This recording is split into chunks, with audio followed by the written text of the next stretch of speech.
Buenas noches, gracias por acompañarnos en un recital más de este ciclo de encuentros con la poesía que estamos desarrollando a lo largo de este 2019. Y bueno, que una de las propuestas es hacerlos con más regularidad, que el año pasado, pues como saben, estuvimos de itinerantes por toda la ciudad y esto nos limitaba un poco más a la frecuencia de actividades. Ahí. Y bueno, y también la propuesta poética para este año es este formato ya a nivel de espacio, estilo café concierto, para estar un poco más en intimidad, más cercano a los poetas, de una manera más distendida. Y bueno, hoy nos acompaña la poeta colombiana Anabel Torres y el poeta y también dramaturgo Gabriel Alejo Jakobski, argentino, ambos ya muchos años viviendo en España y muy amigos de la casa, con lo cual hoy también celebramos no solamente un encuentro con la poesía, sino también un encuentro con estos amigos que han sido tan cómplices de Casa América Cataluña. Y nos acompaña también la poeta, ensayista Neus Aguado, que será la persona encargada de presentar y de moderar un poco. Entonces, la estructura de los recitales poéticos de este recital será un poco de conversación con ellos, con los dos poetas, porque además de recitar sus poemas, ambos acaban de publicar libro, entonces también encontramos muy pertinente que esta noche también poder dialogar en torno a los dos poemarios. Y luego pues ya nos concentraremos en el recital poético propiamente dicho. En un momento de la sesión ofreceremos una bebida que no es cava, los hemos engañado con las copas, ¿vale? Lo que ofreceremos esta noche es una guapanela, que es una bebida típica de América Latina, especialmente de los países andinos. Es una bebida que se hace a base de caña de azúcar, del concentrado de la caña de azúcar, y que para esta noche pues tiene una versión que es con limón y donde la tomaremos fría. Entonces más adelante, cuando ya empecemos propiamente la parte de recital, de lectura de poemas, pues ofreceremos entonces esta copa. Bueno, muchísimas gracias por acompañarnos e invitarles a seguir la programación de literatura, de poesía y de todo lo que estamos haciendo en este nuevo espacio. Muchas gracias, Neus, te cedo la palabra. Gracias. Muchas gracias a todos y a todas por estar aquí. Primero, buenas tardes. Y mencionar especialmente que en primera fila está la editora de Anabel Torres, Luz Eugenia Sierra, que ha viajado expresamente desde Colombia para la presentación del libro Y la alegría. Y también está el prologuista, que es Jaime de Parra. Él vive en Barcelona. Bien, el libro de Gabriel Alejo Jakobkis ha sido publicado por la editorial española Amargor, pero hoy no ha podido venir el editor, porque ya saben ustedes que los editores son esos señores o señoras tan ocupados después de haber publicado el libro. Pero bueno, es una broma, ¿eh? Y les recuerdo que hay una mesa dispuesta para la venta de libros al fondo. En estos días de frontera en que la primavera parece vacilar hacia el otoño austral para hacernos más llevadero el cambio de estaciones a los que somos de otra parte, en estos días es un gusto presentar a dos poetas que de alguna forma están en la frontera defendiendo los derechos humanos para los totalmente fronterizos: Anabel Torres y Gabriel Alejo Jakobkis. Y sus dos últimos libros publicados, De la ignominia, viaje del infierno al infierno, y la antología de Anabel Torres y la alegría. La poeta colombiana Anabel Torres se ha movido desde joven en la multiculturalidad. Ha ganado idiomas a su lengua materna y es también traductora literaria del castellano y del inglés e intérprete simultánea. Y en alguna ocasión se ha definido como una palabrera, que me parece precioso, lo de una palabrera o un palabrero. Nació en Bogotá y fue subdirectora de la Biblioteca Nacional de su ciudad natal en la década de los 80 del siglo pasado. En 1987 abandonó Colombia, y ha vivido 15 años en Holanda y 15 años en España, en distintas capitales. Vivió a principio de siglo en Barcelona y ahora vive en Madrid. Además de poesía, ha escrito narrativa, ensayo y una obra de teatro que ha sido musicalizada por el compositor Gabriel Sopeña y publicada en forma de CD. Sopeña también ha musicalizado algunos poemas de Torres y se hallan también en otro par de CDs. Torres ha publicado una decena de poemarios y en este sentido la antología da buena cuenta de estos libros.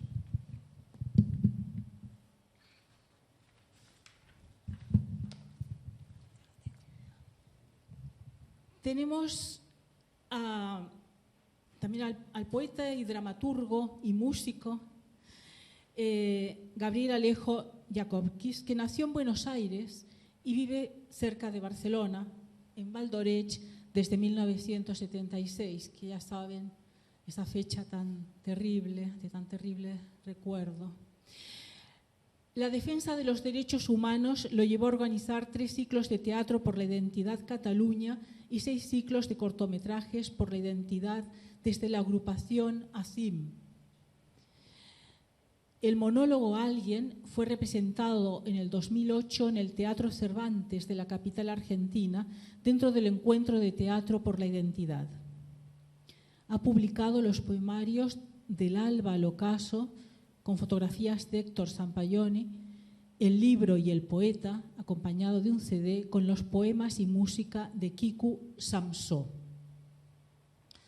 Así tenemos esta tarde 2 poetas exiliados y que han trabajado en la defensa de los derechos humanos. En definitiva, 2 supervivientes. El libro de Jakobkis, de la ignominia, Viaje del infierno al infierno, es un libro reivindicativo ya desde su concepción. Sí.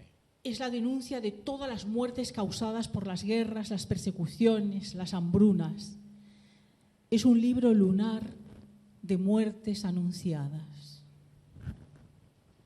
La reivindicación de los refugiados que se mueven entre el azar y el refugio, refugio a menudo inalcanzable. Refugiados que llegan a las orillas mediterráneas, a las orillas europeas y refugiados que sucumben antes de llegar. De la ignominia, Viaje del infierno al infierno, deja patente lo que describiera la filósofa Hannah Arendt ya en la década de los 40, cuando anunció que pasaría esto en Europa. La masiva llegada de refugiados a Europa, la crisis humanitaria y los campos de internamiento. De la ignominia se articula a partir de esas personas desesperadas que buscan refugio en Europa y que recorren Europa a menudo sin encontrar refugio en su desamparo. Los 3 últimos versos del poema 11 dicen: como un pintor de paisajes, el poeta describe minuciosamente la realidad. Es esa realidad atroz. Es esta una poesía voluntariamente descriptiva, voluntariamente reivindicativa, de una realidad que castiga a seres indefensos que pierden su peculio y arriesgan sus vidas con una esperanza de salvación que puede convertirse en dura decepción, cuando no en muerte. Así estamos ante poemas de la pérdida, de la búsqueda sangrante de un nuevo empezar, si es que se consigue. Libro de los migrantes, de los que intentan refugiarse más allá del mar adentro. De la ignominia, Viaje del infierno al infierno, porque Gabriel Alejo Jakobkis sabe que la poesía no es suficiente para salvar vidas, aunque nosotros sabemos que sin la poesía estaríamos aún más muertos, sobre todo más indefensos. Sobrevivir en tierra extraña, ser un extranjero, alguien con la vida rota, con los zapatos rotos, como dice uno de tus poemas.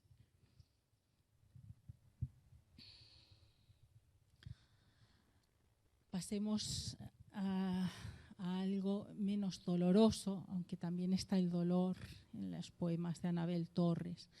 Esta antología es el resumen solar de décadas de creación, aunque también reivindique el fin de las guerras, la violencia, las violaciones, no parte de una premeditación de la denuncia. La reivindicación se da porque forma parte de la vida cotidiana. Contiene poemas de libros tan significativos como Medias Nonas, Poemas de la Guerra, En un abrir y cerrar de hojas, Agua herida, entre otros. El libro lleva un prólogo del poeta Jaime de Parra, como hemos dicho, que hoy nos acompaña y que se ha destacado en estudios acerca de la poesía de mujeres, y una presentación de la joven poeta colombiana Lauren Mendinueta, y como frontispicio el poema Números, dedicado a su nieta Verena. Porque estamos ante una poesía de la vida, de la exuberancia vital, aunque también de la supervivencia. Es la de Torres una voz poética que llega con limpieza y rotundidad, y así los poemas quizá más representativos, No me lloren, La ruta, Cuando mi cuerpo y mi cabeza, Sobreviviente, Medias Nonas, Agua herida, que también son poemas aparte de libros, Escala en Madrid, y un poema acerca de Juana de Arco que se llama simplemente Arco. En algunas ocasiones los poemas de Torres adquieren forma de plegaria. Así en No nos abandones, que resulta una poética exquisita, y Agua de amor. Yo espero que leas cuando te toque el turno este poema que acabo de mencionar, porque me parece...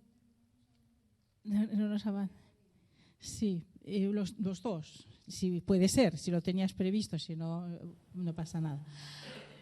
Torres habla de la guerra de Irak, de las guerras en el día antes de la guerra. En la búsqueda de la propia identidad, de la propia autenticidad. Se convierte la poeta en otra, se crea ex novo, intentando alcanzar el propio sí mismo. El amor como tema no es algo tranquilo en la poesía de Torres. Aparece como un culto exasperado de la subjetividad, un enigma a descubrir en el intento de conocerse a sí misma a través del amor, a través del exilio, a través de la palabra, cosa que también ocurre en la poesía de Jakóbkis. El poema Y la alegría abre la selección de poemas intitulada de la misma forma. La pregunta queda abierta. La poeta no la acaba de responder. Lo sugerido en Anabel Torres tiene una potencia especial. El poema lo acaba el lector, la lectora. Torres, desde una perspectiva irónica y feminista, habla de las distintas mujeres que es y somos, de los caminos recorridos y por recorrer, desde Juana de Arco hasta la niñita que va en un vuelo junto a su madre y que desconoce que pronto será la extranjera, ya para siempre. Anabel Torres afirma en el último verso del poema Bajo su luz secreta: soy una protegida del sol. Y lo es sin duda en su poesía solar, mixtura de ironía, reivindicación y fuego. Entre el azar y el refugio, los dos poetas destilan una poesía despojada de toda retórica. El decir es nítido e incluso doloroso. Los dos se muestran rebeldes y a la par esperanzados, aunque usen la ironía para distanciarse de lo netamente emocional. A veces detallan, a veces sugieren, y ahí el quid de la poesía de ambos, que llega a quien la lee como un zarpazo.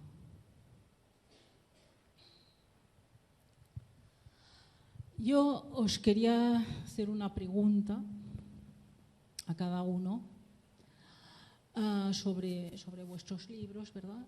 Y no sé quién quiere empezar primero. Bueno, El poema El azar eres tú, lector, lectora, que acaba con el verso leer es un prodigio que no tiene final, me parece un hallazgo, ¿no?, en sí mismo. ¿Es para ti más importante o igual de importante leer que escribir? Y relacionada, acuérdate de la pregunta, pero la voy a enlazar con una extensión, vamos a hacer una extensión de la pregunta, que es: en Me llamo Anabel hablas acerca de tu contexto familiar y personal y dices, vengo a pedirles alegría, y acabas expresando lo importante que son para ti las palabras. Las defines como mi fiesta inagotable y concluyes, creo que sin palabras no habría amor. ¿Nos podrías hablar también del camino que va del amor a las palabras hasta las palabras del amor, las palabras para decirlo? me corcharon. Bueno, sobre la primera parte, yo pienso, cuando digo en ese verso, escribir es un truco de magos principiantes, leer es un prodigio que no tiene final. Estoy reivindicando que los escritores pues somos circunstanciales y acertamos o no acertamos, y que lo fundamental siempre es el poder leer, el poderse meter en ese mar de las palabras o en esa playa, porque siempre la escritura, leer siempre nos da algo que estamos necesitando. Mi poesía también refleja eso del mismo amor por el lenguaje, cómo me busco en el lenguaje y cómo siento que el lenguaje me ha buscado a mí cuando yo estaba muy callada o muy sola o muy algo, muy. Y muy en el límite. Entonces, siempre los libros son una temperancia, que creo que acabo de inventar esa palabra. Te atemperan, o si estás muy fría, o si estás muy ardiente. Los libros te hacen una limpieza. Y creo que no respondí a tu pregunta, pero sí creo que sin palabras no habría amor. Bueno, eso ya es una muy buena respuesta, ¿no? Y, Gabriel, al final del poema 22 dices, sigue flotando la infamia a la deriva, la poesía ha dejado de existir. Estos versos remiten a Adorno, claro, y su escribir poesía después de Auschwitz es un acto de barbarie. En la conferencia que dictó por la radio de Hesse en 1966 y que después pasó a su libro Consignas. Podríamos decir también después de la ESMA, podríamos decir después de tantas cosas y de tanta barbarie, y tú lo has trabajado en tu música, en tus poemas, en tus espectáculos. ¿Cómo hacer para escribir poesía y no acabar siendo intrascendente después de tanta ignominia?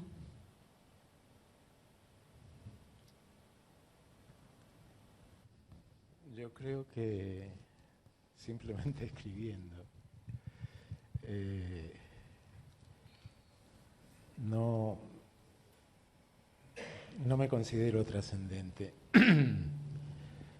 pero creo que cada cual tiene su responsabilidad ante las cosas que deben ser denunciadas. Y la de un escritor o la de un actor o la de un pintor, pues está ahí, es un medio de expresión.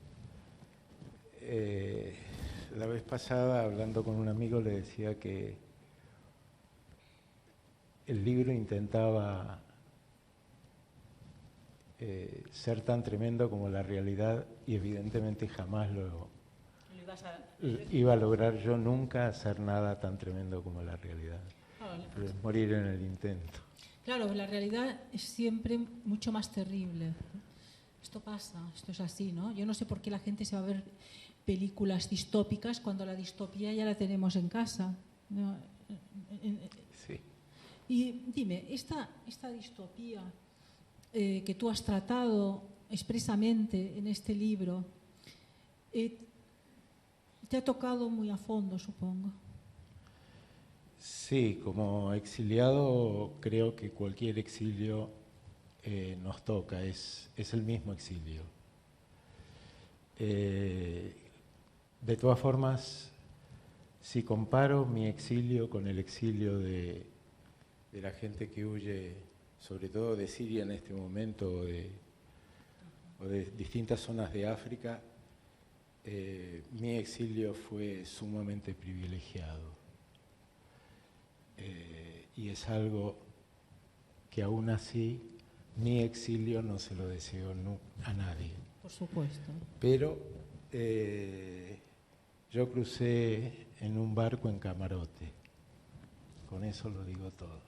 Sí, y lo dices todo, porque estamos todavía atravesando momentos tan terribles, ¿no? Y no hay manera de que los gobiernos solucionen mínimamente la situación. No me refería a ser trascendente en el sentido filosófico, me refería a no escribir una poesía trivial. Claro. Pero bueno, ¿qué iba a decir? Bueno, para estar un poco más cerca de la poesía, nos lees un par de poemas cortos, Anabel, por favor. Para verlos a ustedes tengo que usar las gafas y para ver aquí tengo que no usar las gafas. Entonces, perdónenme si voy a estar para allá y para acá y ni siquiera tengo esa pica que es tan cómoda. Y la alegría, ay, soy yo. Los peores momentos una siempre logra con honda finura, o aunque sea los trancazos, superarlos. Pero ¿y el cuerpo presto? Y la materia gris que se ha dorado, y el pecho y su capacidad para ternura, y la piel y su goce y la alegría. ¿Con quién comparte una su cuello tibio y su alegría? Sobrellevar tristeza, transformarla, por ver la estrella de la muerte, noche la más acérrima, paladear la tristeza, usarla como un prisma, a través suyo son más intensos los colores, hacer que se disuelva entre la boca. Yo lo he logrado virtualmente todo, pero ¿y la risa? ¿Y el cuerpo? ¿Y este poder pensar? ¿Y la alegría? A ver, busco uno chiquitito. Sí. Era tibia. Supe hacerme sentir más que todo en la ausencia. No sé muy bien por qué, pues era tibia. Pájaro con tristeza de volar. Pájaro, sin embargo. Ya.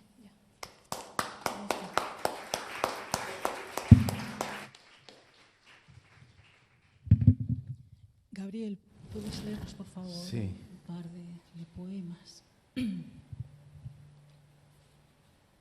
voy a leer el primero y el último de los poemas de este poemario. Así ya lo tengo todo dicho.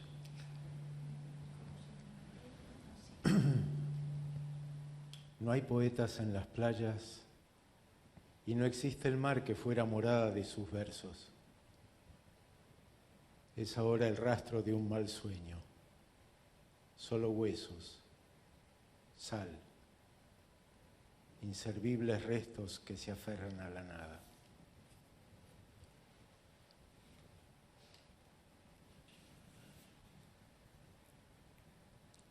No suena el viento en tus arrugas, no vuela tu espuma. La última ola es de yeso y no llega a la playa, donde solo hay algas secas, velas negras, huesos de sal. Estás quieto como las tumbas. Eres la cuna de los niños que mueren sin haber jugado en tus arenas.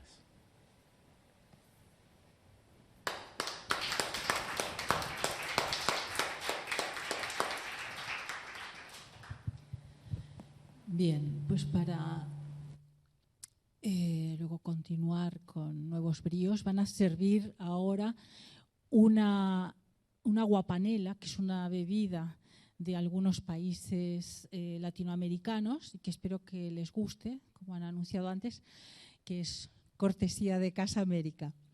Bien, me gustaría comentar un poco estos poemas que habéis leído, porque realmente de alguna forma te das cuenta cómo un solo poema puede resumir toda una trayectoria, incluso todo un libro, ¿no? Cómo a veces estamos casi batidos ahí dentro de ese poema, ¿no? Está toda nuestra vida en un solo poema, en casi todos los poemas, ¿no? Esto es muy curioso, y luego esto se verá cuando hagáis la lectura más extensa, porque realmente es así, ¿no? Realmente uno se mete dentro del poema, uno construye, si tienes un poema y luego lo habitas, ¿no? Es como si habitaras el poema. Y esto lo hacéis vosotros dos, de una manera muy clara. En otros poetas se ve menos, pero vosotros lo hacéis claramente y eso llega mucho más al lector o mucho más al oído atento, ¿no? Esto es algo que me ha llamado la atención. Y luego, por otra parte, pues claro, el poeta es el apátrida por excelencia, ¿no?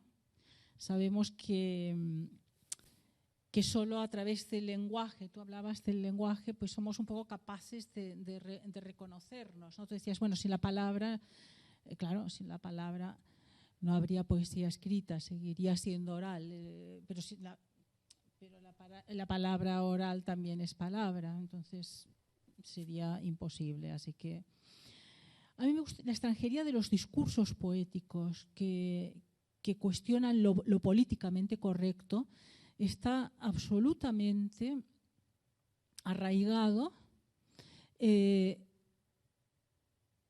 vuestra poesía. No sé si estáis de acuerdo, ¿no?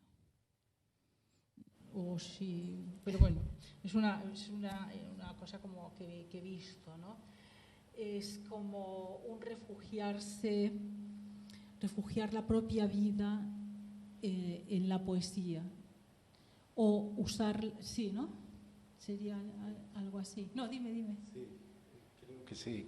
Usar la vida de lápiz. Usar la vida de lápiz. Sí. Exacto, usar la vida de lápiz. Eso sería lo que hace el poeta normalmente. ¿Y tú querías añadir algo? No, tal cual es. Es esto, ¿no? Entonces cuando dices, claro, realmente es muy importante tener esa conciencia plena, ¿no? Escribir con conciencia plena, porque eso se transmite, porque eso se nota, porque eso se palpa. Es decir, y esto es un poco como aquel dicho budista que le dijeron a un cocinero: ¿usted cómo hace esta comida tan exquisita? Y contestaba: yo le puedo dar la receta, pero si no se mete dentro, no le va a salir. A mí me sale rico cuando me meto dentro. Y es así, el poeta se mete dentro. Y gracias a ese meterse dentro, puede dar voces también a los desamparados, puede dar voces al propio desamparo, que es algo que yo creo que la mayoría de los poetas tienen de compañía, ¿no? La tristeza, el desamparo, el ansia de explicar las cosas de manera que los demás lo entiendan. Es decir, que casi la primera debilidad del poeta, en todos los sentidos, sería poder comunicarse, pero poder comunicarse en un estamento no superficial. Es decir, hablar de alma a alma, que aunque pueda sonar cursi, yo creo que no lo es. Es decir, poder traspasar incluso lo físico. No sé si estáis de acuerdo. Bueno, Perdón, es que yo tengo uno aquí. Ya tenéis los... Bueno, escuchar y ver y oler es la materia prima. Y escribir es la coletilla simplemente. Claro. Entonces, más que escribir, mostrar el desamparo, es que el desamparo me hable a mí. Escribir siempre en la coletilla. Sí, esto es así. Entonces, Creo que vamos a empezar la lectura porque la gente está aquí para escucharos y Gabriel Alejo, por favor, empieza a leernos. Por aquí dicen si no dan aguapanela a la mesa. Anabel Torres está pidiendo un poco de aguapanela. Bueno, no sé si es posible o no. Yo digo la petición. Bueno, por favor, Jacob, Sí. cuando quieras. La lista de objetivos cabe en la pequeña hoja que sobrevivió al naufragio. Llegar hasta donde vive el primo, seguir siendo Ahmed, estudiar historia, vivir lejos del mar.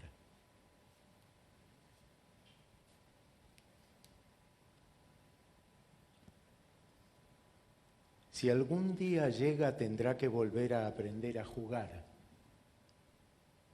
suponiendo que tal cosa pueda volver a aprenderse. Y siempre y cuando el barro, la sed, el hielo, el hambre, los zapatos rotos, el dolor, el miedo, no hayan ocupado para siempre aquel lejano lugar de los juegos.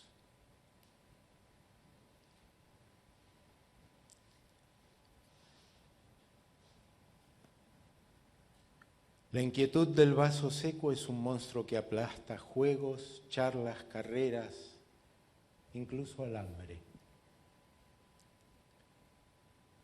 Trae una oscuridad que baila en el delirio, cuando la fiebre acuchilla al sueño. Y es un presagio de ojos hundidos. No leo los títulos porque no tienen, los numeré los poemas.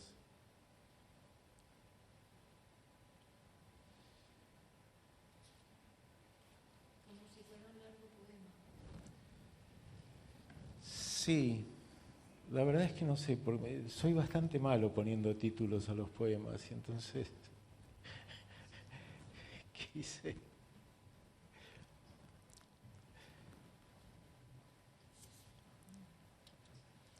Suponiendo que el placer de la medusa sea hacer daño, mejor será que ignore a ese cuerpo que flota hace horas y que es como ella cuando parece muerta.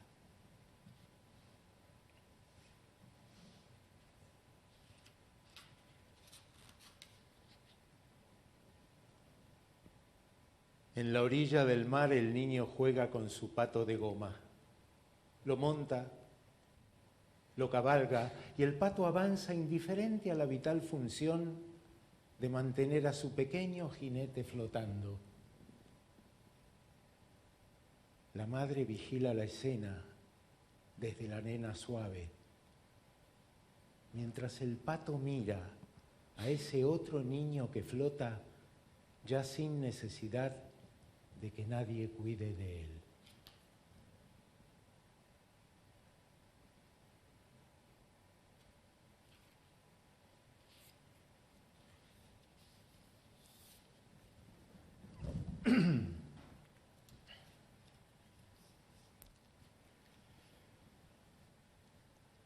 El barro que se forma en las calles cuando llueve resulta de la mezcla de tierra y agua. Puede servir para hacer un botijo en el que el agua cristalina entona un alegre canto cuando lo inclinamos para que el hilo líquido nos quite la sed. también sirve para que los niños descalzos caminen sobre él. Entonces, el lodo inunda sus pies, también sus manos y su cara y la ropa, toda la ropa, hasta que el niño se confunde con la calle del campo, con el alambre del campo, con la sed del campo, con el hambre del campo, con el agua que se bebe en el campo. Y otros niños lo pisan, y los adultos lo pisan, hasta que deja de ser niño, y no será jamás vasija, ni muñeco, ni cerámica, pero no dejará nunca de ser barro.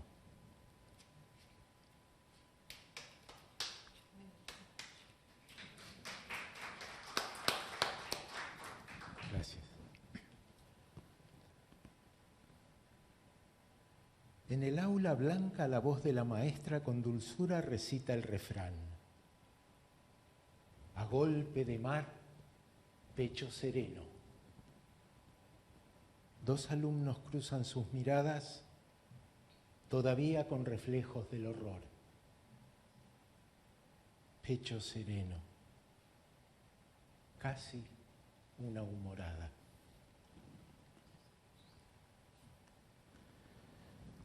Todo era posible cuando las palabras saltaban entre amigos.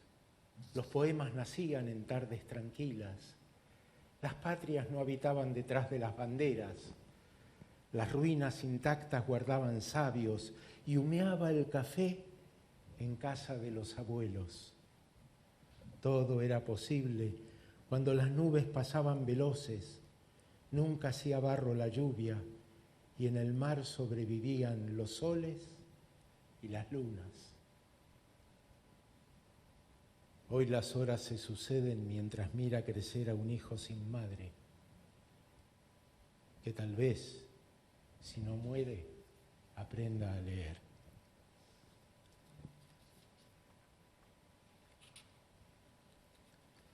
Y el último.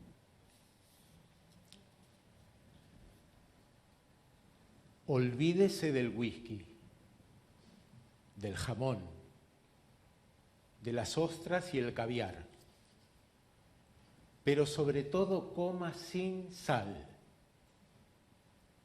Es muy importante. Debe usted comer sin sal. Todos los platos sin nada de sal. Arroz sin sal, sopa sin sal, galletas sin sal de mesa, sin sal marina, sal en los ojos, sal en la boca, en la nariz, sal en la lengua, sal en la tráquea, en los pulmones, en los bronquios, sal en el alvéolo, sal en la sangre, sal que arde en las heridas, sal en la arena de la playa, playa de sal, vómito de sal, muerte en la sal. Ya está.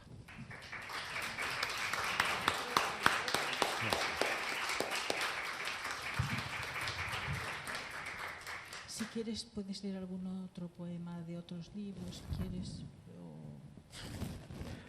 Algo más light. Aunque con esto ya nos has dejado tan impresionados. Del libro anterior.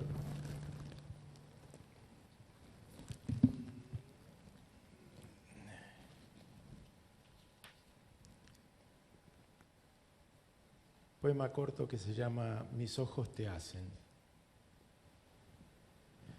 Mis ojos te hacen como quiero verte, del olvido sales sin saber que te miro, y te amo así, muda de historia, con la pasión del que ignora tu pasado.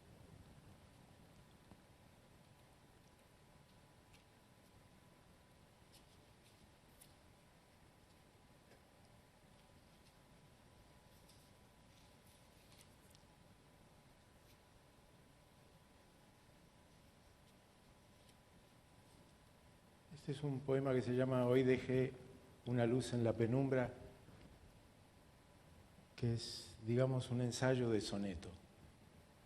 Hay un poeta argentino, Horacio Salas, que dice que uno no llega a ser poeta hasta que no escribe un soneto. Yo no llegué todavía porque en realidad no es un soneto, pero suena a soneto. Hoy dejé una luz en la penumbra y esa luna en un alba que devora, y aquella flor en las arenas ciegas que besan las orillas de una sombra. Hoy dejé mi frío en las hogueras, mi fulgor en el páramo doliente y la ternura en la batalla cruel, cebada de clamores y de heridas. ¿Qué puede ser más viejo que mi muerte? Cuelgo mi voz en un perchero mudo y salgo a desandar senderos tristes que siembran de recuerdos mi vigilia. Contemplo ensimismado mis ayeres. ¿Qué habrá más lacerante que la vida? Y este es un poema que dediqué a mi padre, recordando la última vez que lo vi.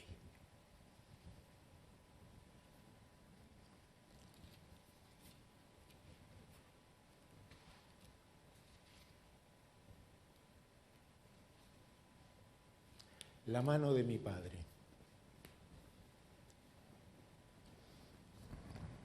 Sobrevive la figura de mi padre en la oscuridad de un horizonte devastado, borrosa, lejana, empañada por el llanto y un camino hacia el vacío, mirando alejarse al mensajero que busca el faro.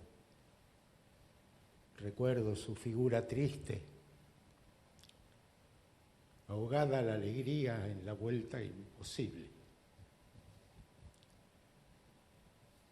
Y este punzante don del recuerdo trae su mano abierta, curtido en la magia del vivir, como si fuera la mía. En las tardes oscuras de mi otoño, la cálida mano de mi padre sigue diciendo adiós desde los muelles. Bueno, ahora sí.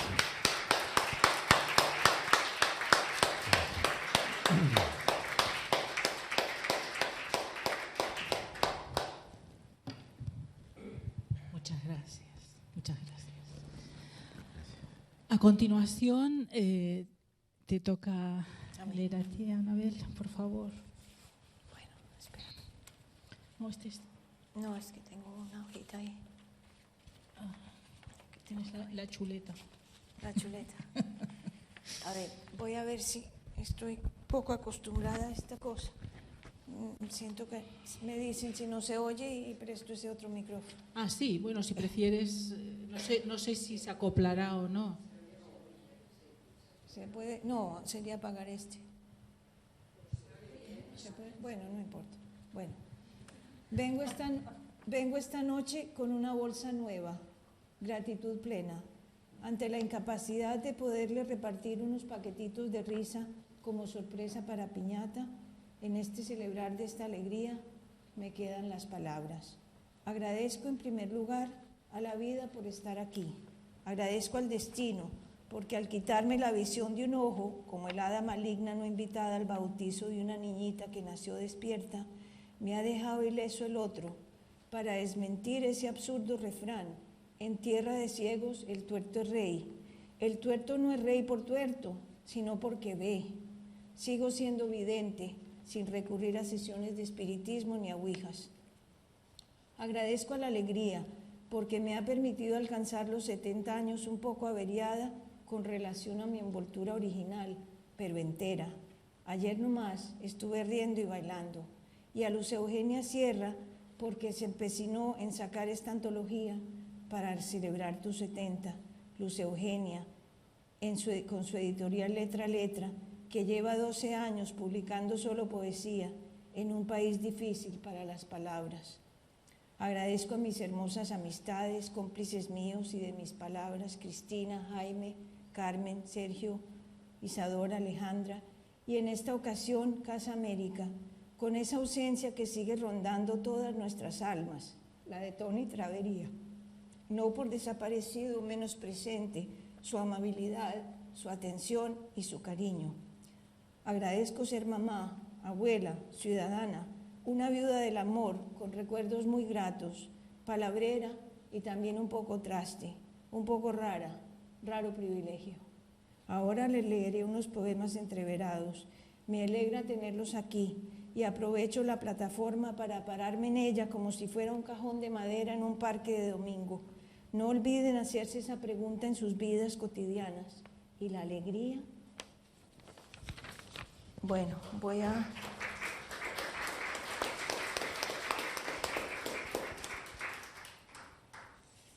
Bueno, ya leímos el primer poema, esperen, a ver qué más tengo señalado.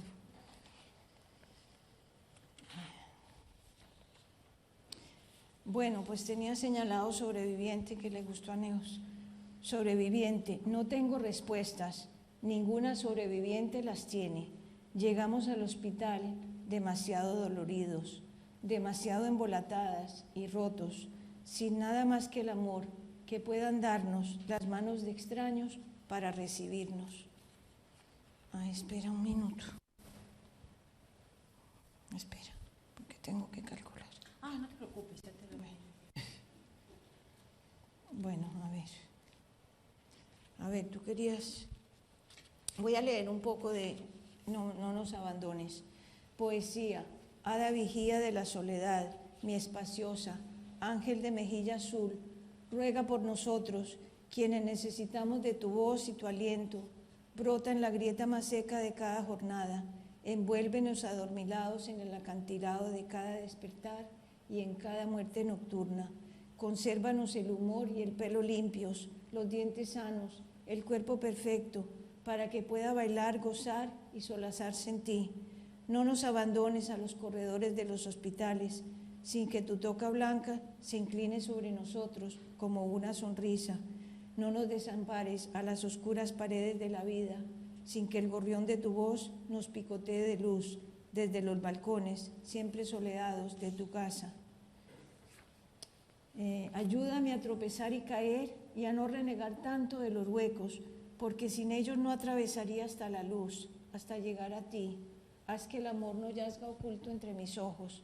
Impide que nuestra mano sea vara con la moneda del dolor o con el amor, su anverso. Poesía, Blancanieves de mis palabras enanas, recíbeme en la cuenca de tu mano. Haz que yo oiga, pruebe, rechace, haz que sufra, goce, vea. Déjame amar y llorar y sobre todo, por favor, haz que no olvide reír. Ruega por nosotros, Madre nuestra, para que nunca podamos decir, esto dejé, esto abandono sin remedio, sino más bien esto quise, esto soñé yo, inmortal, que me agarraba a la vida. Bueno, ahí ya leí lo de Neos.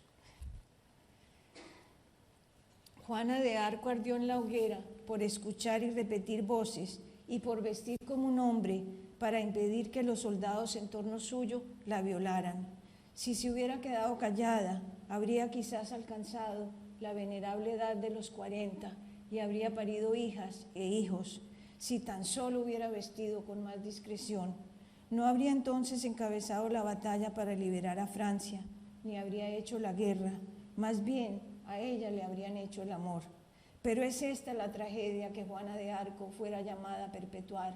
Ella no ardió en la hoguera por pronunciar sus propias palabras, sino por repetir voces ajenas. Fue quemada al fin por ser mujer y tan femenina frente a su destino.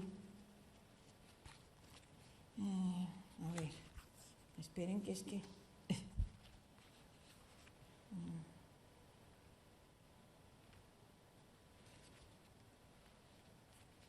Este es un poema que escribí porque me invitaron a un simposio de literatura colombiana en Viena, y en ese momento el artista, el escritor invitado y el número uno, con mucha razón, era Álvaro Mutis.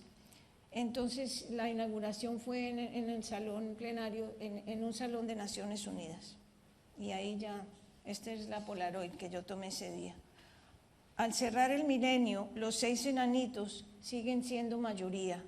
Hoy es sesión solemne, han dejado atrás los picos y las palas y llevan terno azul. Blancanieves, sentada al extremo izquierdo de la mesa, sonríe, con una sonrisa de preocupación, como si hubiera olvidado desconectar la plancha cuando planchó el discurso del enano mayor, o como si acabara de acordarse que no ordenó el almuerzo para los 3 vegetarianos y la alérgica después de la sesión. Arriba, en la parte de atrás del gran salón plenario de Naciones Unidas, están los traductores simultáneos, y frente a cada uno de los participantes, sentados tras la mesa, hay 2 micrófonos. Los enanitos hablan de a uno, en orden de importancia, intención o función, y los micrófonos de Blancanieves permanecen sin usar. Después, en los pasillos o entre el aperitivo y el café, nos maravillaremos, público, periodistas y palabreros por igual, de lo mucho que han cambiado los tiempos, de lo mucho que hemos avanzado las mujeres en dejar espacio en blanco, poner Colombia, Viena o Timbuktu, de lo bien que la pasamos con tal de que sigamos pasando al caballero, la palabra y el pan. Y voy a ver qué, esperan,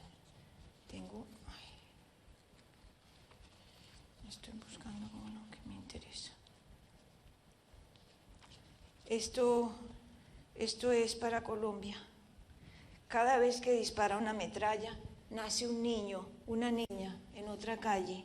Y cuando los 10 bandos se detienen y cuentan a la orilla del agua de la tierra, su equipo humedecido, las balas que les quedan, los heridos y muertos, 20 niñas acaban de aprenderse los ríos de la patria. Y cuando los macabros, para arrancarle a Rosa y a Pedro confesiones, ejercen su feroz dentistería, 100 niños y 100 niñas mudan a salvo sus dientes de leche bajo el amparo de su almohada. Señores presidentes, generales, gerentes de multinacionales, capos de todos los ejércitos, escuchen, podrán matarnos de a uno en uno o por millares, pero no pueden por decreto, con balas, dividendos, con armas y secretos traídos de Miami y de Alemania, mandar a asesinar las matemáticas. Y es que ahora, en el mismo momento en que usted lee o no lee este poema, mientras limpia su M16 o apunta su G3, o da la orden, firma o ejecuta, 1000 niñas y 1000 niños colombianos, mordiéndose la lengua, absortos, comienzan a hacer números.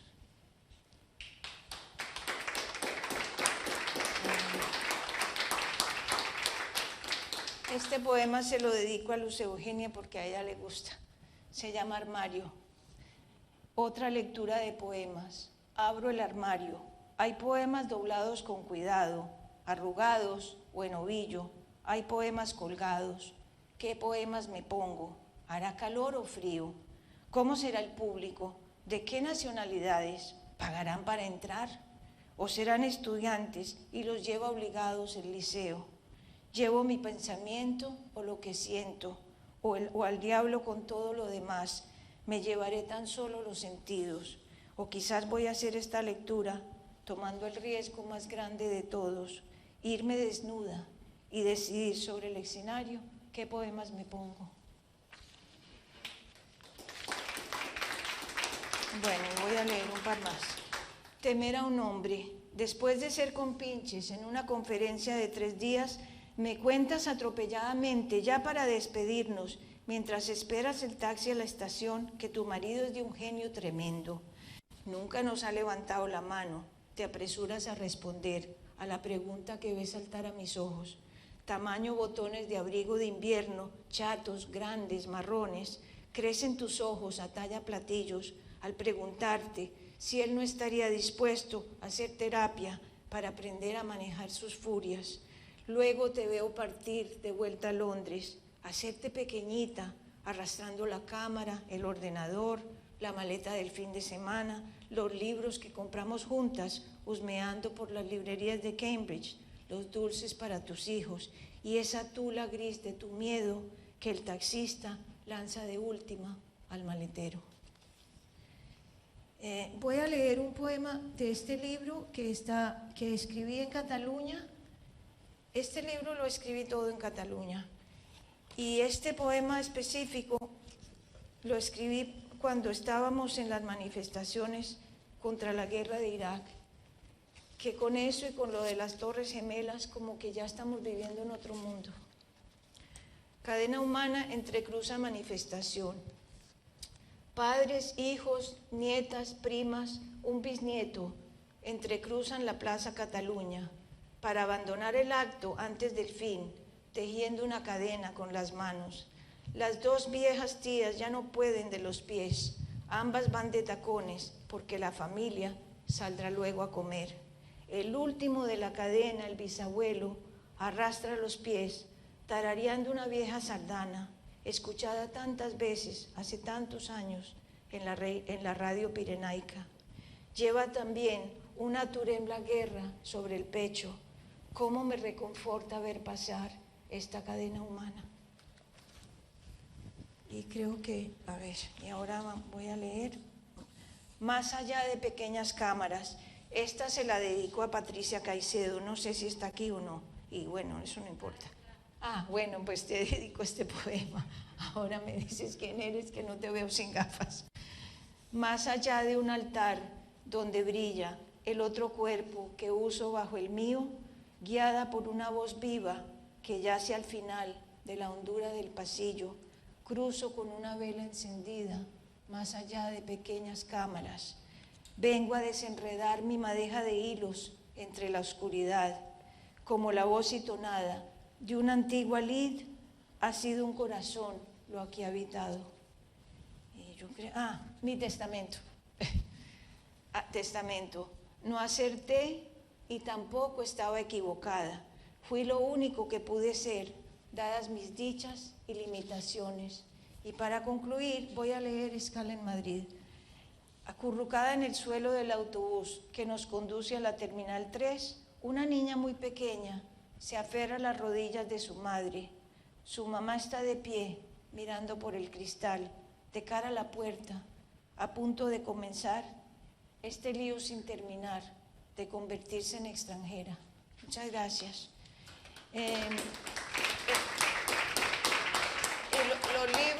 Los libros se venderán atrás. Y el precio que tiene, este libro vale 12, pero 10 para estudiantes o desempleados. Así que ustedes dicen quiénes son. Y el que quiera pagar 20 euros, con mucho gusto.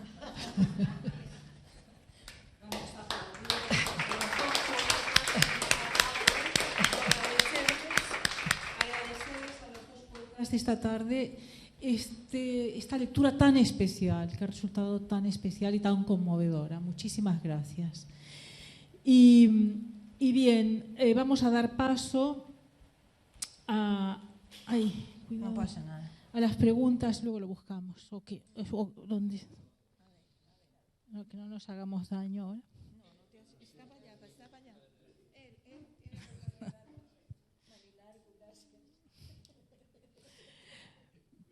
Vamos a dar paso pues a la palabra al público y vamos a empezar con Luz Eugenia Sierra, la editora de Anabel, y a continuación Jaime de Parra, que están en lo que llamamos la fila cero, ¿no?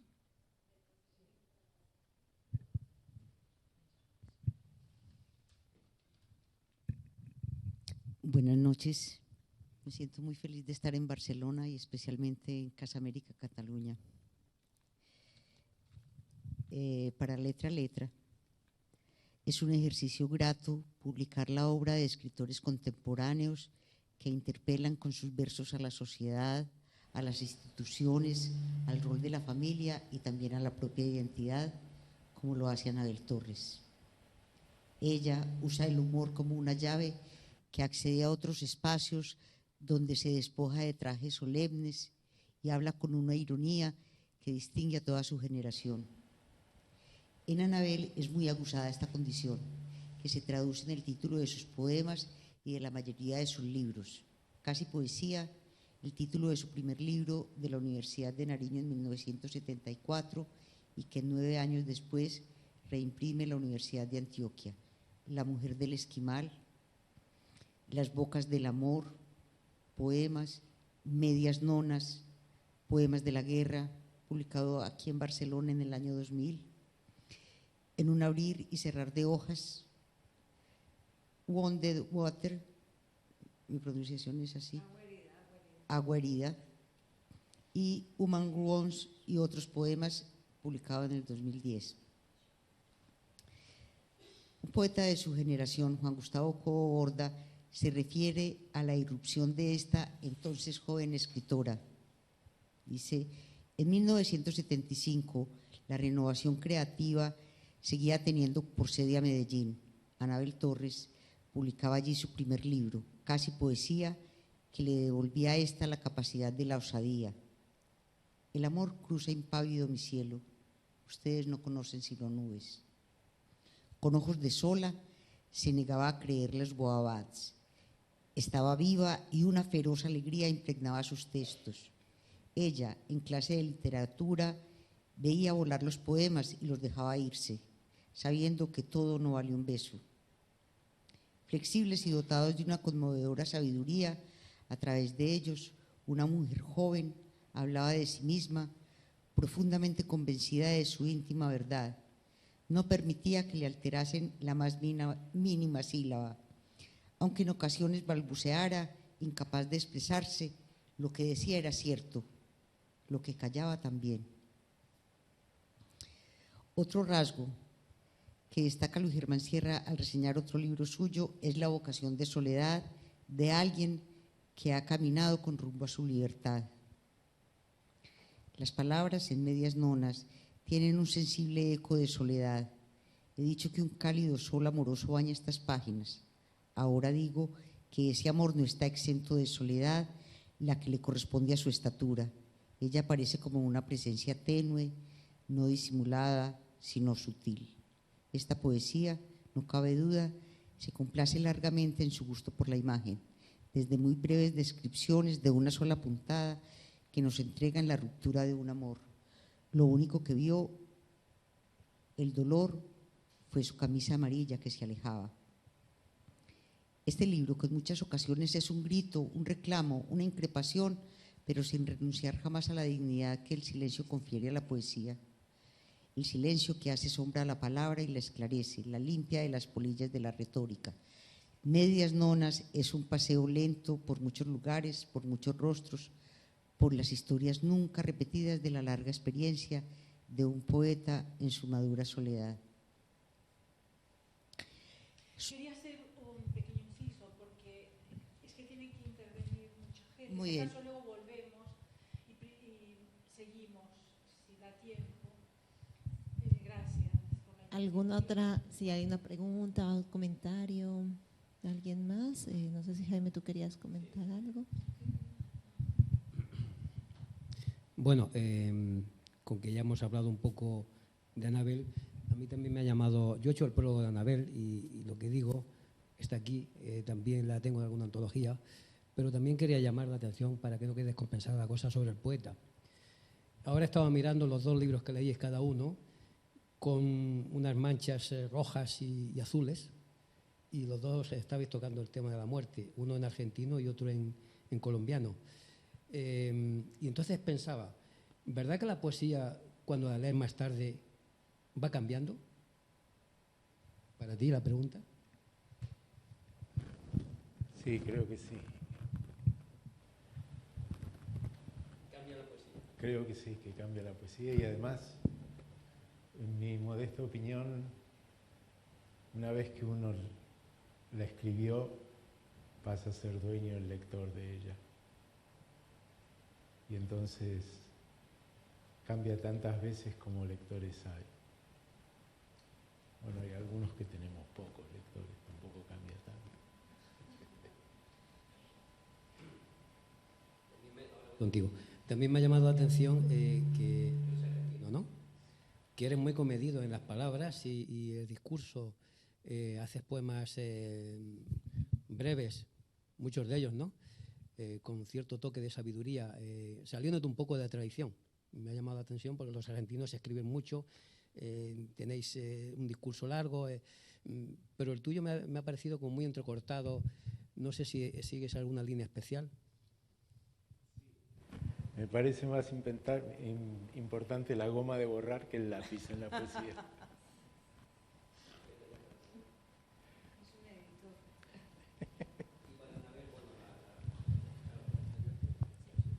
Parece que sí.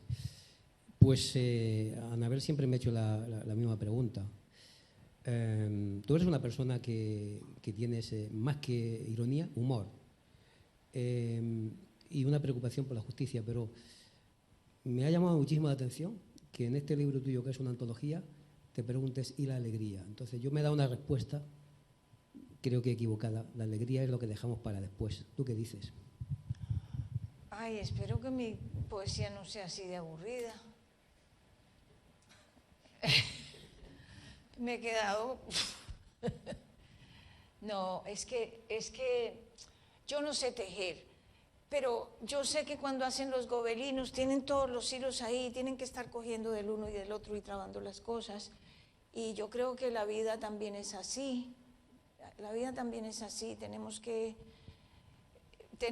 no agarrar el momento, como lo dicen los libros de autoayuda, sino dejar que el momento nos agarre a nosotros.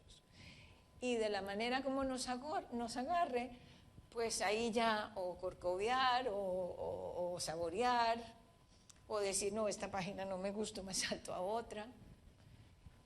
Entonces, si me estás acusando de ser solemne, me parece el colmo.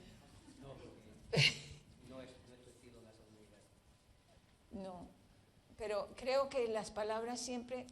A ver, es que el lenguaje es como un collar largo, como que de pronto fulge. Y la vida también fulge.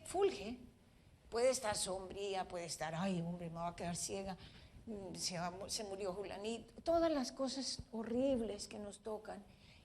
Pero fulge, la vida está ahí fulgiendo, como luciérnagas, como cuando nos íbamos de pequeñas con un frasquito a saltar por ahí a coger luciérnagas y parpadeaban.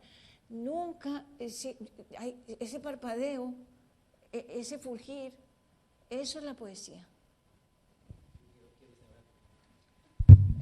Una observación. Como me estoy dedicando también muchas veces a a llevar lecturas poéticas, sí que también me ha llamado la atención una cosa. Tenéis algo los dos, que es incluir al público, a los otros en vuestro discurso. Muchas de las lecturas a las que he ido como visitante y tal, he visto que mucha gente los poetas se hacen una selfie, ¿no? Un selfie, un autorretrato, y así aparecen con muchísima frecuencia, como si los demás ya estuvieran un poco olvidados. ¿Vosotros os preocupáis todavía de los demás, del mundo, de las cosas?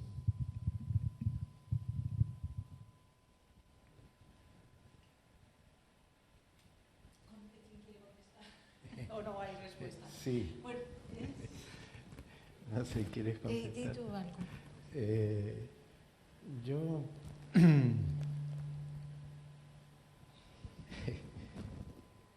Yo intento escribir en tercera persona. Es cierto, hay muchos poemas que son autorreferenciales y muchos de los que escribo en tercera persona también. Pero en mi caso particular, yo soy un poeta muy tardío. En mi caso particular me permitió escaparme de esa dañina poesía adolescente que hemos cultivado todos y que luego que siempre habla de uno mismo y es autorreferencial. Entonces me parece que el escribir en tercera persona, inclusive las cosas que me afectan, inclusive cuando hablo de mí, me permite alejarme de esa poesía. No sé si lo logro, la verdad, pero fue algo exprofeso. bien, gracias. No sé si Patricia Caicedo quiere decir algo, ya que ha sido mencionada en la mesa, o si hay más preguntas. Alicia. Sí, bien. Esta tarde se han dicho muchas cosas interesantes. También, particularmente, he escuchado estos dos poetas a los que yo no conocía y les quiero felicitar porque me siento, bueno, ha sido muy gratificante asistir a esta lectura. Pero de todo lo que se ha dicho, yo me quedaría con una cosa que ha dicho Neus. Has dicho que ha sido una imagen para mí muy bonita y que m'ha sobtat, no sé, ara en la traducción, perdón, me ha sorprendido, que es que el poema se construye y se habita. Entonces, te felicito porque me he quedado con esta imagen y gracias por aportarla. Por acá. ¿Tú? Buenas tardes. Más que una pregunta, es un comentario que, con referencia a lo que dijo el señor antes, yo creo o siento que el poeta, claro, siempre habla de sí mismo, desde su percepción, desde el aparato de sus sentidos, desde su honestidad más profunda. Y al hablar de sí mismo con honestidad y desnudo, refleja al otro y se convierte en espejo del otro. Y por eso la gente se identifica con el poeta, como me pasa a mí con la poesía de Anabel, que habla de Colombia de una manera tan cruda, pero también tan sensible y que refleja tantos los procesos históricos que muchas veces es muy complejo explicar con tratados de historia o con textos académicos muy largos. Ella los puede reducir a 3 palabras de un poema, y esa justamente es la cosa que me atrae de su poesía.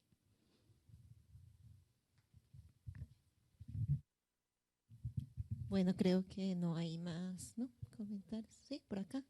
¿Dónde? Ah.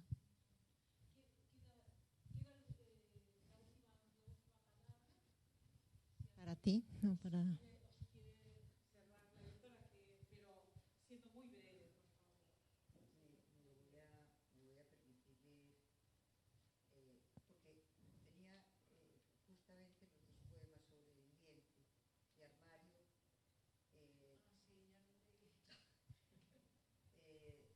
Cerrar con un poema, por ejemplo. Autopsia. No es que no fuera amor cuando mi mano inventó tu mejilla, cuando tu hombro inventó sobre él mi cabeza. Es que no teníamos un país donde amarnos, sin temor a que mientras la muerte nos robara a los hijos, una noche de tantas en que suelta por la calle sus sabuesos.